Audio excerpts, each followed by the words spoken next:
Life में सफल होना कौन नहीं चाहता। सफल तो सभी होना चाहते हैं, लेकिन सभी सफल नहीं हो पाते।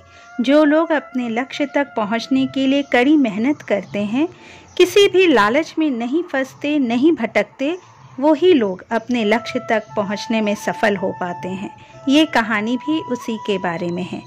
पुराने समय की बात है। एक राजा था जिसकी कोई संतान नहीं थी। राजा की उम्र अब बढ़ गई थी और उसकी तबीयत भी दिन ब दिन खराब होती जा रही थी।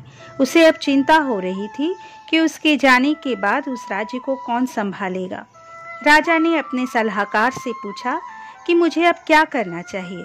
उसके सलाहकार ने कहा कि आपको अब प्रजा में से किसी योग्य व्यक्ति को उत्तराधिकारी बना देना चाहिए। राजा ने कहा, अच्छा ठीक है। दूसरे ही दिन राजा ने अपने मंत्री से कहा कि प्रजा के बीच ये घोषणा करवा दो कि कल जो भी व्यक्ति सूर्यास्त से पहले मुझसे मिलने राजमहल में आएगा, उसे मैं राज्य का उत्तराधिकारी बना दूंगा। राजा की ये बात सुनकर मंत्री ने कहा, ये तो बहुत आसान है, ऐसे तो पूरी प्रजा ही उत्तराधिकारी बनने के लिए पहुंच जाएगी। राजा ने कहा, नहीं, ऐसा बिल्कुल भी नहीं होगा। मेरे तक सिर्फ योग्य व्यक्ति ही पहुंचेगा। आप घोषणा करवा दो। मंत्री ने राजा की बात मानकर प्रजा तक ये संदेश पहुंचा दिया। अगले दिन बड़ी संख्या में लोग उत्तराधिकारी बनने के लिए राजमहल की ओर बढ़ने लगे। राजा ने अपने महल के बाहर एक बड़े मेले का आयोजन किया था। मेले में नाच गाना, स्वादिष्ट पकवान और शराब सब कुछ था। जितने भी लोग उत्तराधिकारी बनने के लिए आए थे, वो सब उस मेले में ही उलझ गए। वो लोग अपने हिसाब से मजा लेने लगे। सभी ये बात भूल गए कि उन्हें राजा से मिलने जाना है। तभी वहाँ पर एक युवक ऐसा भी आया था जो इन सब लालच में नहीं फंसा। उसे तो बस उत्तराधिकारी बनना था।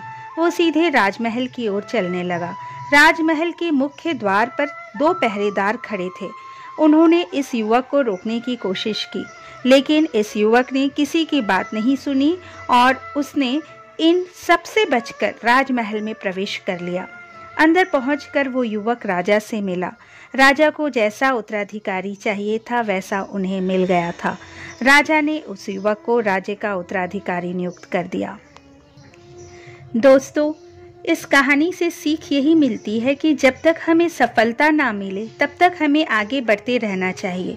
अपने लक्ष्य तक पहुंचने के लिए रास्ते में कभी रुकना नहीं चाहिए।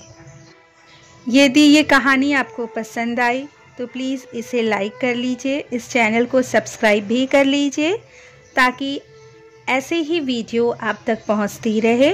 अगली बार एक नए वीडियो के साथ आपसे फिर मिलेंगे। नमस्कार।